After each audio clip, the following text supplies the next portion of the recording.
एक मिनट के लिए इमेजिन करो, आप कनाडा लैंड करते हो, एयरपोर्ट पे खड़े हो, पिक्चर लेते हो, स्टोरी पे लगाते हो, फाइनली कनाडा। सब लोग मैसेज करते हैं मुबारक हो, अब लाइफ सेट है। लेकिन अगर मैं आपको बोलूं कि असली कहानी एयरपोर्ट के बाद शुरू होती है। सबसे पहले डर क्या होता है, क्या लोग एक्सेप्ट करेंगे, क्या रेसिज्म होगा, क्या वेदर हैंडल होगा। लेकिन जो सबसे ज्यादा इफेक्ट करता है ना, वो इनमें से कोई भी चीज नहीं है। रियलिटी ये है दोस्तों, सबसे बड़ा प्रेशर अक्सर अपने ही लोग बन जाते हैं। मैं किसी को भी टारगेट नहीं कर रहा, ना किसी कंट्री को, ना किसी कम्युनिटी को। मैं सिर्फ वो बोल रहा हूं जो ग्राउंड पे हो रहा है।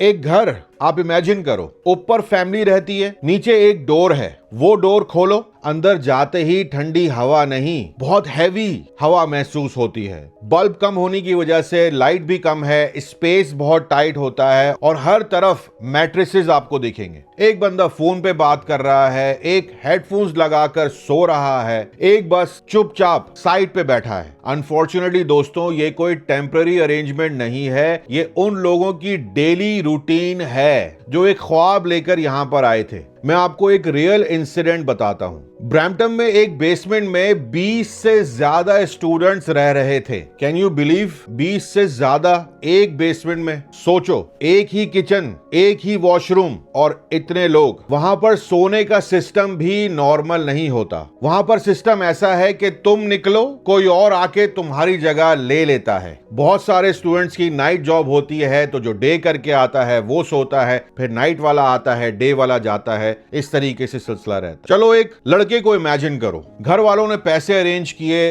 लोन लिया, एक्सपेक्टेशंस बहुत हाई हैं। वो कनाडा आता है, पहले 2 से 3 दिन सब एक्साइटिंग, सब अच्छा चल रहा होता है। फिर वो रूम सर्च करता है और ये बहुत डार्क रियलिटी है जिस पर कोई भी बात नहीं करेगा। आप YouTube पे भी सर्च कर लो, कहीं कुछ नहीं मिलेगा। प्राइस सुनता है 900 से 1100, 1100 से 1300 डॉलर और अनफॉर्चुनेटली उसका बजट हाफ भी नहीं है। अभी तो वो आया है। फिर क्या होता है दोस्तों, एक ही ऑप्शन मिलता है मार्केट प्लेस से, किजीजी से, शेयरिंग अवेलेबल है। तो आपको क्या लगता है कि वो बच्चा क्या कहता होगा? कोई बात नहीं, स्टार्ट में मैनेज कर लूंगा। लेकिन दोस्तों प्रॉब्लम ये है, ये टेम्परेरी सिचुएशन परमानेंट बन जाती है। सुबह अलार्म नहीं, बहुत सारी आवाजें जगाती है। जिस कमरे में 20 लोग रह रहे होंगे, जिस बेसमेंट में 20 लोग रह रहे होंगे, वहां अलार्म कहां बजेगा? किचन ही बिजी हो जाएगा आपका वॉशरूम ऑक्यूपाइड होगा, क्योंकि सबने काम पे जाना है, मेहनत करनी है। टाइम जो निकल रहा होता है उनका,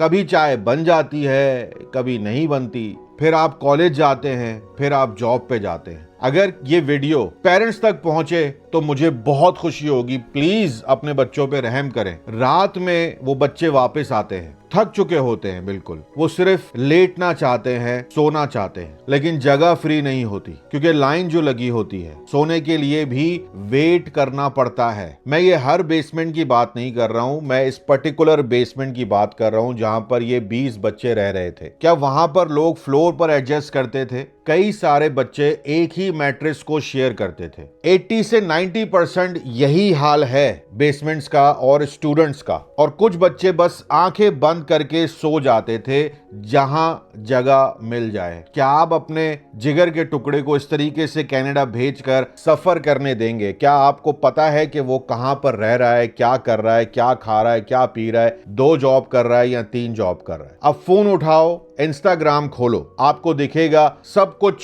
अच्छा, क्लीन रूम्स दिखेंगे, सेटअप वीडियोस दिखेंगी, हैप्पी फेसेस दिखेंगे। ये रियलिटी नहीं है। यहाँ पर मेजॉरिटी जो पंजाब से स्पेशली बच्चे आए हैं वो बहुत परेशान है, बहुत तंग है। और तुम सोचते हो कि यही रियलिटी है कि भाई क्लीन रूम है, घूम रहे हैं, बर्फ है, सारा कुछ है, सब कुछ अच्छा है। लेकिन प्रॉब्लम क्या है, अभी तो पीआर भी मुश्किल हो गई है। अब ब्रेक मिलता है उनको? नहीं, वो सिर्फ एक ही एंगल है कि शुक्र है कि कुछ कम्युनिटी यहां पर है। अब एक अनकंफर्टेबल बात भी आपको बताता जाऊं दोस्तों, सब लोग ऐसे नहीं है, लेकिन कुछ लोग सिचुएशन का मिसयूज करते हैं, पैसे ज्यादा मांगते हैं और स्टूडेंट्स जो हैं वो बहुत डेस्परेट होते हैं। तो होता क्या है, स्पेस को मैक्सिमम यूज किया जाता है। अब ये पैसे को कैसे डिवाइड करते हैं, सिंपल मैथ में आपको समझाने की कोशिश करता हूं। एक रूम, 4 लोग, $500 ईच, कितना बना भाई? $2000। On top of it extra लोग, एक्स्ट्रा अर्निंग। अब कमेंट में ये मत कहना कि मैं झूठ बोल रहा हूं, सेंसलेस बातें कर रहा हूं, क्योंकि जो लोग बेसमेंट में रह रहे हैं वो कमेंट में आकर जरूर बताएं कि मैं क्या कह रहा हूं। ये सिर्फ रेंट नहीं है, ये इनकम मॉडल बन चुका है। अब अगर आप जॉब्स की तरफ आते हो तो ऑफिशियल जो वेज है, जो मिनिमम वेज है, वो अलग होती है। लेकिन जब तुम जॉब ढूंढते हो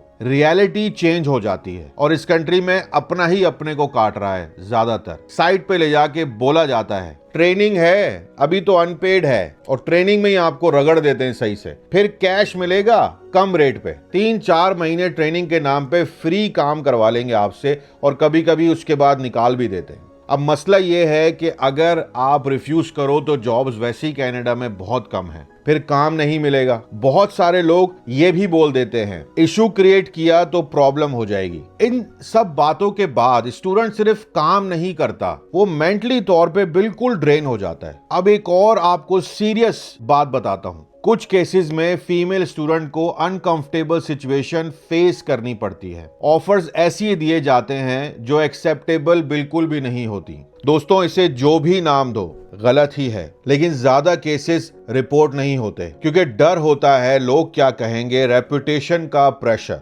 अगर आप पेरेंट्स हो और अपने बच्चों को कनाडा भेजना चाह रहे हो तो ये वीडियो बहुत जरूरी है। सिर्फ फीस और ग्रेड्स मत पूछो भाई, लिविंग कंडीशंस भी पूछो उनकी। ये सब क्यों हो रहा है? हाउसिंग कम है, डिमांड ज्यादा है, कॉस्ट बहुत हाई है, और जब इम्बैलेंस होता है एक्सप्लॉयटेशन ग्रो करता है। कुछ लोग सोचते हैं हमने भी स्ट्रगल किया था, लेकिन मैं एक सिंपल सवाल पूछता हूं आपसे, क्या स्ट्रगल पास करना जरूरी है? अच्छी चीज ये है सब ऐसे नहीं है, कुछ लोग जेन्युइनली हेल्प करते हैं, सपोर्ट सिस्टम बन रहे हैं। एक मैसेज है स्टूडेंट्स के लिए कि अगर आप लोग यहाँ पर हो, खुद को अकेला मत समझो। ऑप्शंस हैं दोस्तों, हेल्प अवेलेबल है, बस अवेयरनेस जरूरी है। ये बॉयज और गर्ल्स दोनों के लिए है। मैं आप लोगों को रोक नहीं रहा हूँ कनाडा आने से, बस वार्न कर रहा हूँ, बता रहा हूँ कि क्या चल रहा है यहाँ पर। रियलिटी समझ के डिसीजन लो। बस ये समझ लो कि कहां आ रहे हो, क्या एक्सपेक्टेशन होनी चाहिए और क्या यहां पर आप फेस कर सकते हो। कनाडा बिल्कुल